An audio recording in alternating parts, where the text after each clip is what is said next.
بسم اللہ الرحمن الرحیم۔ اعوذ باللہ من الشیطان الرجیم، بسم اللہ الرحمن الرحیم۔ السلام علیکم۔ آج آپ کا میزبان ڈاکٹر کاشف بشیر تفہیم القرآن سیریز کی قسط نمبر 247 کے ساتھ آپ کے سامنے حاضر خدمت ہے، جس میں ہم انشاءاللہ العزیز سورہ الکہف کی آیت نمبر 21 سے لے کر 27 تک کا ترجمہ اور تفسیر پر غور کرنے کی کوشش کریں گے، اور اس حصے کا موضوع ہے اللہ کی حکومت۔ اللہ تعالیٰ سے دعا ہے کہ جتنے بھی بیمار ہیں، کسی بھی مصیبت میں ہیں، مشکل میں ہیں، اللہ تعالیٰ ان کی آزمائشوں میں آسانی فرمائے اور ہمیں بھی انسانیت کے لیے آسانیاں بانٹنے کی توفیق عطا فرمائے۔ بسم اللہ الرحمن الرحیم۔ وَكَذَلِكَ أَعْثَرْنَا عَلَيْهِمْ لِيَعْلَمُوا أَنَّ وَعْدَ اللَّهِ حَقٌّ وَأَنَّ السَّاعَةَ لَا رَيْبَ فِيهَا إِذْ يَتَنَازَعُونَ بَيْنَهُمْ أَمْرَهُمْ فَقَالُوا ابْنُوا عَلَيْهِمْ بُنْيَانًا رَبُّهُمْ أَعْلَمُ بِهِمْ قَالَ الَّذِينَ غَلَبُوا عَلَىٰ أَمْرِهِمْ لَنَتَّخِذَنَّ عَلَيْهِمْ مَسْجِدًا۔ ترجمہ: اس طرح ہم نے اہل شہر کو ان کے حال پر مطلع کیا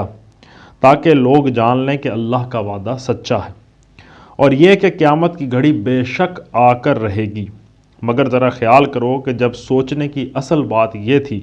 اس وقت وہ آپس میں اس بات پر جھگڑ رہے تھے کہ ان اصحاب کہف کے ساتھ کیا کیا جائے۔ کچھ لوگوں نے کہا ان پر ایک دیوار چن دو، ان کا رب ہی ان کے معاملے کو بہتر جانتا ہے۔ مگر جب لوگ ان کے معاملات پر غالب تھے، انہوں نے کہا ہم تو ان پر ایک عبادت گاہ بنائیں گے۔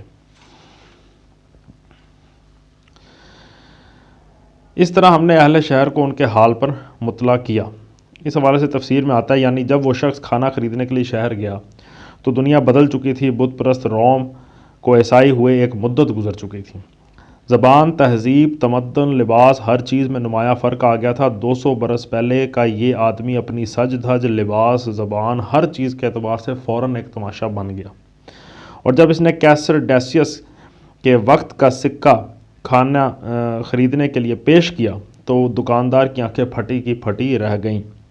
سریانی روایت کی روح سے دکاندار کو اس پر شبہ ہوا کہ یہ شاید کسی پرانے زمانے کا دفینہ یا خزانہ نکال کر لے آیا ہے، چنانچہ اس نے آس پاس کے لوگوں کو اس طرف متوجہ کیا اور آخر کار اس شخص کو حکام کے سامنے پیش کیا گیا۔ وہاں جا کر یہ معاملہ کھلا کہ یہ شخص تو ان پیروان مسیح میں سے ہے جو 200 برس پہلے اپنا ایمان بچانے کے لیے بھاگ نکلے تھے۔ یہ خبر آنن فانن شہر کی عیسائی آبادی میں پھیل گئی اور حکام کے ساتھ لوگوں کا ایک ہجوم غار پر پہنچ گیا۔ اب جو اصحاب کہف خبردار ہوئے کہ وہ 200 برس بعد سو کر اٹھے ہیں تو اپنے عیسائی بھائیوں کو سلام کر کے لیٹ گئے، اور ان کی روح پرواز کر گئی۔ آیت کے اگلے حصے میں آیا تاکہ لوگ جان لیں کہ اللہ کا وعدہ سچا ہے اور یہ کہ قیامت کی گھڑی بے شک آ کر رہے گی۔ اس حوالے سے تفسیر میں آیا کہ سریانی روایت کے مطابق اس زمانے میں وہاں قیامت اور عالم آخرت کے مسئلے پر زور و شور کی بحث چھڑی ہوئی تھی۔ اگرچہ رومی سلطنت کے اثر سے عام لوگ مسیحیت قبول کر چکے تھے، جس کے بنیادی عقائد میں آخرت کا عقیدہ بھی شامل تھا، لیکن ابھی تک رومی شرک و بت پرستی اور یونانی فلسفے کے اثرات کافی طاقتور تھے، جن کی بدولت بہت سے لوگ آخرت سے انکار یا کم از کم اس کے ہونے میں شک کرتے تھے۔ پھر اس شک کو انکار کا سب سے زیادہ جو چیز تقویت پہنچا رہی تھی وہ یہ تھی کہ افسس میں یہودیوں کی بڑی آبادی موجود تھی، اور ان میں سے ایک فرقہ جسے صدوقی کہا جاتا تھا آخرت کا کھلم کھلا منکر تھا۔ یہ گروہ کتاب اللہ یعنی تورات سے آخرت کے انکار پر دلیل لاتا تھا، اور مسیحی علماء کے پاس اس کے مقابلے میں مضبوط دلائل موجود نہ تھے۔ متی، مرکس، لوکا تینوں انجیلوں میں صدوقیوں اور مسیح علیہ السلام کے اس مناظرے کا ذکر ہمیں ملتا ہے جو آخرت کے مسئلے پر ہوا تھا، مگر تینوں نے مسیح علیہ السلام کی طرف سے ایسا کمزور جواب نقل کیا ہے جس کی کمزوری کو خود علماء مسیحیت بھی تسلیم کرتے ہیں۔ اسی وجہ سے منکرین آخرت کا پلہ بھاری ہو رہا تھا اور مومنین آخرت بھی شک و تذبذب میں مبتلا ہوتے جا رہے تھے۔ عین اس وقت اصحاب کہف کے باس کا یہ واقعہ پیش آیا اور اس نے باس بعد الموت کا ایک ناقابل انکار ثبوت بہم پہنچا دیا۔ آیت کے آخری حصے میں آیا کہ ان پر ایک دیوار چن دو، ان کا رب ہی ان کے معاملے کو بہتر جانتا ہے۔ اس حوالے سے تفسیر میں ہے کہ فہوائے کلام سے ظاہر ہوتا ہے کہ یہ صالحین نصارہ کا قول تھا، یعنی جو نصارہ اس دور کے عیسائیوں میں جو نیک لوگ تھے ان کی یہ رائے تھی۔ ان کی رائے یہ تھی کہ اصحاب کہف جس طرح غار میں لیٹے ہوئے ہیں اسی طرح انہیں لیٹا رہنے دو اور غار کے دہانے کو تیغا لگا دو، ان کا رب ہی بہتر جانتا ہے کہ یہ کون لوگ ہیں، کس مرتبے کے ہیں اور کس جزا کے مستحق ہیں۔ پھر آیا کہ مگر جو لوگ ان کے معاملات پر غالب تھے انہوں نے کہا ہم تو ان پر ایک عبادت گاہ بنائیں گے۔ اس حوالے سے تفسیر میں ہے کہ اس سے مراد رومی سلطنت کے ارباب اقتدار اور مسیحی کلیسا کے مذہبی پیشوائیں جن کے مقابلے میں صالح العقیدہ عیسائیوں کی بات نہ چلتی تھی۔ 5ویں صدی کے وسط تک پہنچتے پہنچتے عام عیسائیوں میں اور خصوصاً رومن کیتھولک کلیسا میں شرک اور اولیاء پرستی اور قبر پرستی کا پورا زور ہو چکا تھا۔ بزرگوں کے آستانے پوجے جا رہے تھے اور مسیح علیہ السلام، مریم علیہ السلام اور حواریوں کے مجسمے گرجوں میں رکھے جاتے تھے۔ اصحاب کہف کی بعثت سے چند ہی سال پہلے سن 431 عیسوی میں پوری عیسائی دنیا کے مذہبی پیشواؤں کی ایک کونسل اسی افسوس کے مقام پر منعقد ہو چکی تھی جس میں مسیح علیہ السلام کی الوہیت اور حضرت مریم علیہ السلام کے مادر خدا ہونے کے عقیدہ چرچ کا سرکاری عقیدہ قرار پا گیا تھا۔ اس تاریخ کو نگاہ میں رکھنے سے صاف معلوم ہو جاتا ہے کہ الذین غلبوا علی امرہم سے مراد وہ لوگ ہیں جو سچے پیروان مسیح کے مقابلے میں اس وقت عیسائی عوام کے رہنما اور سربراہ بنے ہوئے تھے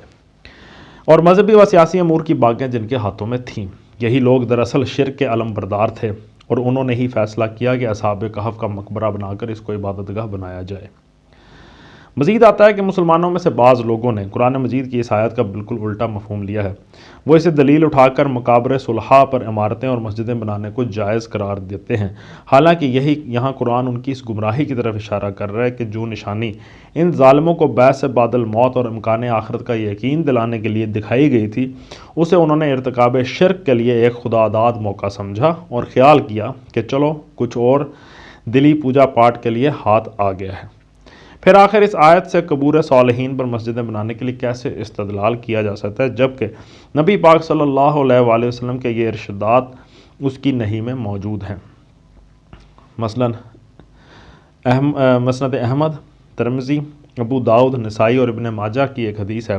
کہ اللہ نے لعنت فرمائی ہے قبروں کی زیارت کرنے والی عورتوں پر اور قبروں پر مسجدیں بنانے اور چراغ روشن کرنے والوں پر۔ صحیح مسلم کی حدیث ہے، خبردار رہو تم سے پہلے لوگ اپنے انبیاء کی قبروں کو عبادت گاہ بنا لیتے تھے، میں تمہیں اس حرکت سے منع کرتا ہوں۔ سنن ابن نسائی کی حدیث ہے، اللہ نے لعنت فرمائی یہود اور نصارہ پر، انہوں نے اپنے انبیاء کی قبروں کو عبادت گاہ بنا لیا۔ پھر مسند احمد، صحیح بخاری، صحیح مسلم، سنن ابن نسائی کی حدیث ہے، ان لوگوں کا حال یہ تھا کہ اگر ان میں کوئی مرد صالح ہوتا تو اس کے مرنے کے بعد اس کی قبر پر مسجدیں بناتے اور اس کی تصویریں تیار کرتے تھے۔ یہ قیامت کے روز بدترین مخلوقات ہوں گے۔ نبی صلی اللہ علیہ وسلم کی ان تصریحات، ان احادیث کی موجودگی میں کون خدا ترس آدمی یہ جرأت کر سکتا ہے کہ قرآن مجید میں عیسائی پادریوں اور رومی حکمرانوں کے جس گمراہانہ فعل کا حکایتاً ذکر کیا گیا ہے اس کو ٹھیک وہی فعل کرنے کے لیے دلیل و حجت ٹھہرائے۔ اس موقع پر یہ ذکر کرنے دینا بھی خالی اس فائدہ نہیں ہے کہ سن 1834 عیسوی میں ریورنڈ ڈی ارنڈل نے ایشیائے کوچک کے اکتشافات ڈسکوریز ان ایشیا مائنر کے نام سے اپنے جو مشاہدات شائع کیے تھے، ان میں وہ بتاتا ہے کہ قدیم شہر افسوس کے کھنڈرات سے متصل ایک پہاڑی پر اس نے حضرت مریم اور 7 لڑکوں یعنی اصحاب کہف کے مقبروں کے آثار پائے ہیں۔ سَيَقُولُونَ ثَلَاثَةٌ رَابِعُهُمْ كَلْبُهُمْ وَيَقُولُونَ 5 سَادِسُهُمْ كَلْبُهُمْ رَجْمًا بِالْغَيْبِ وَيَقُولُونَ 7 وَثَامِنُهُمْ كَلْبُهُمْ قُلْ رَبِّي أَعْلَمُ بِعِدَّتِهِمْ مَا يَعْلَمُهُمْ إِلَّا قَلِيلٌ فَلَا تُمَارِ فِيهِمْ إِلَّا مِرَاءً ظَاهِرًا وَلَا تَسْتَفْتِ فِيهِمْ مِنْهُمْ أَحَدًا۔ ترجمہ، کچھ لوگ کہیں گے کہ وہ 3 تھے اور چوتھا ان کا کتا تھا، اور کچھ دوسرے کہہ دیں گے کہ 5 تھے اور چھٹا ان کا کتا تھا، یہ سب بے تکی ہانکتے ہیں۔ کچھ اور لوگ کہتے ہیں کہ 7 تھے اور 8واں ان کا کتا تھا۔ کہو میرا رب ہی بہتر جانتا ہے کہ وہ کتنے تھے، کم ہی لوگ ان کی صحیح تعداد جانتے ہیں، بس تم سرسری بات سے بڑھ کر ان کی تعداد کے معاملے میں لوگوں سے بحث نہ کرو اور نہ ان کے متعلق کسی سے کچھ پوچھو۔ تفسیر میں آتا ہے، اس سے معلوم ہوتا ہے کہ اس واقعے کے 350 سال بعد نزول قرآن کے زمانے میں اس کی تفصیلات کے متعلق مختلف افسانے عیسائیوں میں پھیلے ہوئے تھے اور عموماً مستند معلومات کے لوگوں کے پاس موجود نہ تھیں۔ ظاہر ہے کہ وہ ایسا زمانہ نہ تھا جس میں جیسا کہ آج کل انفارمیشن ٹیکنالوجی کا دور ہے کہ جن کتابوں میں اس کے متعلق نسبتاً زیادہ صحیح معلومات درج تھیں وہ عام طور پر شائع ہوتی۔ واقعات زیادہ تر زبانی روایات کے ذریعے سے پھیلتے تھے اور امتداد زمانہ کے ساتھ ان کی بہت سی تفصیلات افسانہ بنتی چلی جاتی تھیں۔ تاہم چونکہ تیسرے قول کی تردید اللہ تعالیٰ نے نہیں فرمائی ہے، اس لیے یہ گمان کیا جا سکتا ہے کہ صحیح تعداد 7 ہی تھی۔ مزید آیا کہ اصل چیز ان کی تعداد نہیں ہے بلکہ اصل چیز وہ سبق ہیں جو اس قصے سے ملتے ہیں۔ اس سے یہ سبق ملتا ہے کہ ایک سچے مومن کو کسی حال میں حق سے منہ موڑنے اور باطل کے آگے سر جھکانے کے لیے تیار نہ ہونا چاہیے۔ اس سے یہ سبق ملتا ہے کہ مومن کا اعتماد اسباب دنیا پر نہیں بلکہ اللہ پر ہونا چاہیے، اور حق پرستی کے لیے بظاہر ماحول میں کسی سازگاری کے آثار نظر نہ آتے ہوں تب بھی اللہ کے بھروسے پر راہ حق میں قدم اٹھا دینا چاہیے۔ اس سے یہ سبق ملتا ہے کہ جس عادت جاریہ کو لوگ قانون فطرت سمجھتے ہیں اور خیال کرتے ہیں کہ اس قانون کے خلاف دنیا میں کچھ نہیں ہو سکتا، اللہ تعالیٰ در حقیقت اس کا پابند نہیں ہے۔ وہ جب اور جہاں چاہے اس عادت کو بدل کر جو غیر معمولی کام بھی کرنا چاہے وہ کر سکتا ہے۔ اس کے لیے یہ کوئی بڑا کام نہیں کہ کسی کو 200 برس تک سلا کر اسی طرح اٹھا بٹھائے جیسے وہ چند گھنٹے سویا ہے، اور اس کی عمر، شکل، صورت، لباس، تندرستی، غرض کسی چیز پر بھی اس امتداد زمانہ کا کچھ اثر نہ ہو۔ اس سے یہ سبق ملتا ہے کہ نوع انسانی کی تمام اگلی پچھلی نسلوں کو بیک وقت زندہ کر کے اٹھا دینا، جس کی خبر انبیاء علیہ السلام اور کتب آسمانی نے دی ہے، اللہ تعالیٰ کی قدرت سے کچھ بھی بعید نہیں ہے۔ اس سے یہ سبق ملتا ہے کہ جاہل انسان کس طرح ہر زمانے میں اللہ کی نشانیوں کو اپنے لیے سرمہ چشم بصیرت بنانے کے بجائے الٹا مزید گمراہی کا سامان بناتے رہے ہیں۔ اصحاب کہف کا جو معجزہ اللہ نے اس لیے دکھایا تھا کہ لوگ اس سے آخرت کا یقین حاصل کریں، ٹھیک اسی نشان کا انہوں نے یہ سمجھا کہ اللہ نے انہیں اپنے کچھ اور ولی پوجنے کے لیے عطا کر دیے ہیں۔ یہ ہیں وہ اصل سبق جو آدمی کو اس قصے سے لینے چاہیے، اور اس میں توجہ کے قابل یہی امور ہیں۔ ان سے توجہ ہٹا کر اس کھوج میں لگ جانا کہ اصحاب کہف کتنے تھے اور کتنے نہ تھے، اور ان کا نام کیا کیا تھے، اور ان کا کتا کس رنگ کا تھا، یہ ان لوگوں کا کام ہے جو مغز کو چھوڑ کر صرف چھلکوں سے دلچسپی رکھتے ہیں۔ اس لیے اللہ تعالیٰ نے نبی صلی اللہ علیہ وآلہ وسلم کو اور آپ کے واسطے سے اہل ایمان کو یہ تعلیم دی کہ اگر دوسرے لوگ اس طرح کی غیر متعلق بحثیں چھیڑیں تو تم ان میں نہ الجھو، نہ ایسے سوالات کی تحقیق میں اپنا وقت ضائع کرو، بلکہ اپنی توجہ صرف کام کی بات پر مرکوز رکھو۔ یہی وجہ ہے کہ اللہ تعالیٰ نے خود ان کی صحیح تعداد بیان نہیں فرمائی تاکہ شوق کے فضول رکھنے والوں کو غذا نہ ملے۔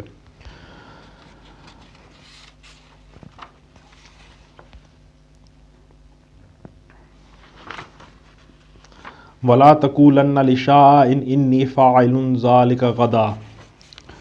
ترجمہ: اور دیکھو، کسی چیز کے بارے میں کبھی یہ نہ کہا کرو کہ میں کل یہ کام کر دوں گا، إِلَّا أَن يَشَاءَ اللَّهُ وَاذْكُر رَّبَّكَ إِذَا نَسِيتَ وَقُلْ عَسَىٰ أَن يَهْدِيَنِي رَبِّي لِأَقْرَبَ مِنْ هَٰذَا رَشَدًا۔ ترجمہ: تم کچھ نہیں کر سکتے الا یہ کہ اللہ چاہے۔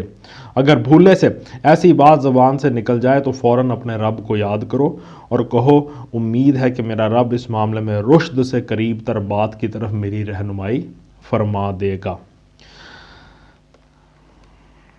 تفسیر میں آتا ہے، یہ ایک جملہ مترجہ ہے جو پچھلی آیت کے مضمون کی مناسبت سے سلسلہ کلام کے بیچ میں ارشاد فرمایا گیا ہے۔ پچھلی آیت میں ہدایت کی گئی تھی کہ اصحاب کہف کی تعداد کا صحیح علم اللہ کو ہے اور اس کی تحقیق کرنا ایک غیر ضروری کام ہے، لہٰذا خواہ مخواہ ایک غیر ضروری بات کی کھوج میں لگنے سے پرہیز کرو اور اس پر کسی سے بحث بھی نہ کرو۔ اس سلسلے میں آگے کی بات ارشاد فرمانے سے پہلے جملہ مترجہ کے طور پر ایک اور ہدایت بھی نبی پاک صلی اللہ علیہ وآلہ وسلم اور اہل ایمان کو دی گئی ہے، اور وہ یہ کہ تم کبھی دعوے سے یہ نہ کہہ دینا کہ میں کل فلاں کام کر دوں گا، تم کو کیا خبر کہ تم وہ کام کر سکو گے یا نہیں۔ نہ تمہیں غیب کا علم ہے اور نہ تم اپنے افعال میں ایسے خود مختار کہ جو کچھ چاہو کر سکو۔ اس لیے اگر کبھی بے خیالی میں ایسی بات زبان سے نکل بھی جائے تو فوراً متنبہ ہو کر اللہ کو یاد کرو اور انشاءاللہ کہہ دیا کرو۔ مزید برآں تم یہ بھی نہیں جانتے کہ جس کام کے کرنے کا تم کہہ رہے ہو آیا اس میں خیر ہے یا کوئی دوسرا کام اس سے بہتر ہے؟ لہٰذا اللہ پر اعتماد کرتے ہوئے یوں کہا کرو کہ امید ہے میرا رب اس معاملے میں صحیح بات یا صحیح طرز عمل کی طرف میری رہنمائی فرما دے گا۔ وَلَبِثُوا فِي كَهْفِهِمْ 300 سِنِينَ وَازْدَادُوا 9۔ ترجمہ، اور وہ اپنے غار میں 300 سال رہے اور کچھ لوگ مدت کے شمار میں 9 سال اور بڑھ گئے ہیں۔ تفسیر میں آتا ہے اس فقرے کا تعلق ہمارے نزدیک جملہ معترضہ سے پہلے کے فقرے کے ساتھ ہے، یعنی سلسلہ عبارت یوں ہے کہ کچھ لوگ کہیں گے کہ وہ 3 تھے اور چوتھا ان کا کتا، اور کچھ لوگ کہتے ہیں کہ وہ اپنے غار میں 300 سال رہے اور بعض لوگ اس مدت کے شمار میں 9 سال اور بڑھ گئے۔ اس عبارت میں 300 اور 309 سال کی تعداد جو بیان کی گئی، ہمارے خیال میں یہ دراصل لوگوں کے قول کی حکایت ہے، نہ کہ اللہ تعالیٰ کا اپنا قول، اور اس پر دلیل یہ ہے کہ بعد کے فقرے میں اللہ تعالیٰ خود فرما رہا ہے کہ تم کہو اللہ بہتر جانتا ہے کہ وہ کتنی مدت رہے۔ اگر 309 کی تعداد اللہ نے خود بیان فرمائی ہوتی تو اس کے بعد یہ فقرہ ارشاد فرمانے کے کوئی معنی نہ تھے۔ اسی دلیل کی بنا پر حضرت عبداللہ بن عباس رضی اللہ تعالیٰ عنہ نے بھی یہی تعویل اختیار فرمائی ہے کہ یہ اللہ تعالیٰ کا قول نہیں ہے بلکہ لوگوں کے قول کی حکایت ہے۔ قُلِ اللَّهُ أَعْلَمُ بِمَا لَبِثُوا لَهُ غَيْبُ السَّمَاوَاتِ وَالْأَرْضِ أَبْصِرْ بِهِ وَأَسْمِعْ مَا لَهُم مِّن دُونِهِ مِّن وَلِيٍّ وَلَا يُشْرِكُ فِي حُكْمِهِ أَحَدًا۔ ترجمہ، تم کہو اللہ ان کے قیام کی مدت زیادہ جانتا ہے، آسمانوں اور زمین کے سب پوشیدہ احوال اسی کو معلوم ہے، کیا خوب ہے وہ دیکھنے والا اور سننے والا، زمین و آسمان کی مخلوقات کا کوئی خبرگیر اس کے سوا نہیں، اور وہ اپنی حکومت میں کسی کو شریک نہیں کرتا۔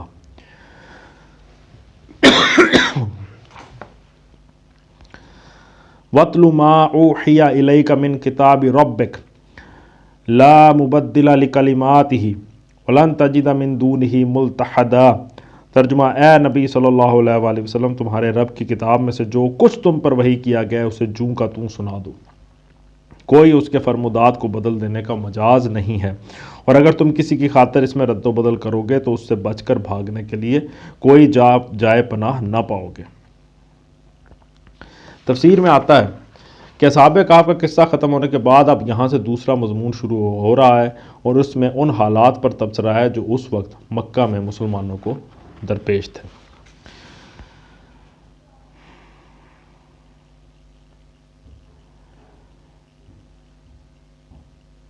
آیت کے آخر میں آیا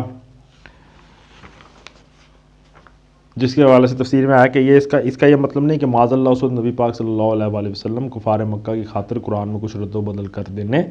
اور سرداران قریش سے کچھ کمی و بیشی پر مصالحت کر لینے کی سوچ رہے تھے، اور اللہ تعالیٰ آپ کو اس سے منع فرما رہا تھا، بلکہ دراصل اس میں روح سخن کفار مکہ کی طرف ہے۔